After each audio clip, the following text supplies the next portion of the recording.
Nantikan lebih 12 soalan-soalan khas bersempena bulan Ramadan yang akan dijawab oleh ustaz dan ustazah sekasa berkaitan dengan ibadah dalam bulan Ramadan, terutamanya ibadah puasa.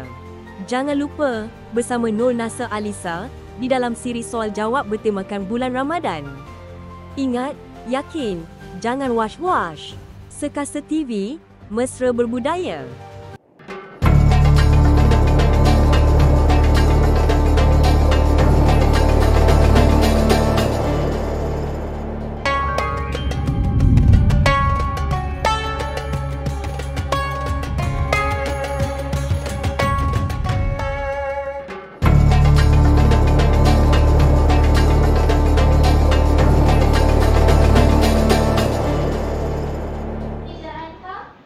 Assalamualaikum Ustaz. Kadang-kadang bila kita dimasukkan ke hospital atau klinik kerana sakit, kita akan dibius. Jadi, macam mana hukum puasa kita jika kita dibius? Waalaikumsalam warahmatullahi taala wabarakatuh. Terima kasih kerana beri peluang pada Ustaz untuk berkongsi pada sesi ini. Pertanyaannya berkaitan dengan bius. Tahu tak bius tu apa bius? Bius tu injek kan? Injek. Bila mana sebut bius, semua orang akan melalui. Sama ada bius itu dia punya kesannya berpanjangan ataupun sementara saja. Jadi dalam masalah ini Ustaz boleh rujuk perkara yang berkaitan dengan fiqh. Terutamanya dalam bulan puasa ni. Dalam bulan puasa ni. Okey.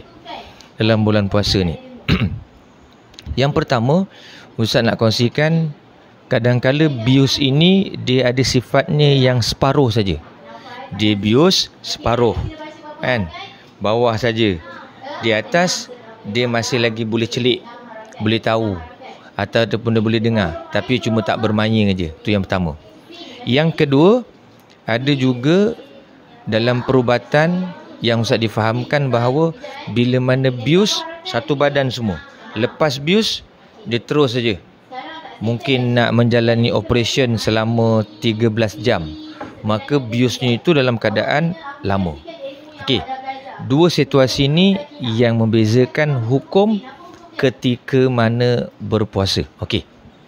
Yang pertama tadi Ustaz nyatakan bahawa dia bius hanya sekadar beberapa jam. Contohnya 1 jam nak jahit kerana luka kecil. Lepas tu dia sedar elok. Maka bius yang ini tidak membatalkan puasa. Itu yang pertama. Bius yang kedua, contohnya pukul 8 pagi. Dia tengah puasa ni. Dia bius saja, doktor bius dalam keadaan lemah, mama tersebut batu pengsan sehingga pukul berapa? Pukul 8 malam. Artinya sepanjang hari dia pengsan. Maka yang kedua ini batal puasa. Jadi untuk itu pengetahuan yang ringkas ini mudah-mudahan bermanfaat untuk dikongsikan.